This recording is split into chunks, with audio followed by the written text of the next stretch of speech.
కావాలి అనుకుంటే. And next జగిత్యాలకు సంబంధించిన బ్రేకింగ్. జగిత్యాలలో వడలో బొద్దింకి రావడంతో కస్టమర్ షాక్ అయ్యాడు.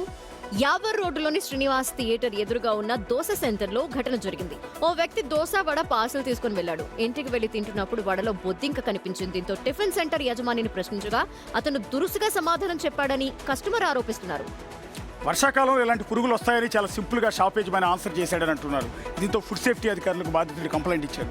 ఇలాంటి ఘటనలతో బయట ఫుడ్ తినాలా వద్దా అనే క్వశ్చన్ రైజ్ అవుతోంది.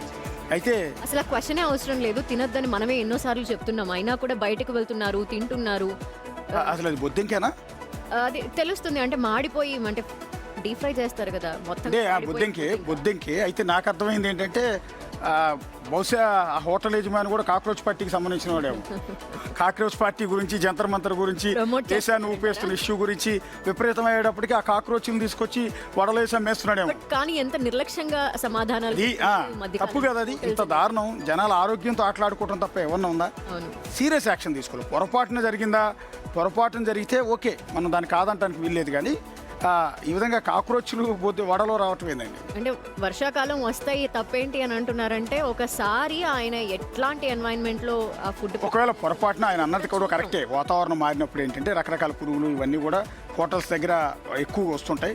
లైటింగ్ కూడా ఎక్కువగా పురుగులు, ఈగలు ఇట్లాంటివన్నీ విపరీతంగా వస్తుంది కొన్నిసార్లు. సో అది కస్టమర్ని కన్విన్స్ చేసుకోవాలి. పొరపాటున వచ్చిందండి, దాన్ని చూసుకోకుండా మేము చేసాము.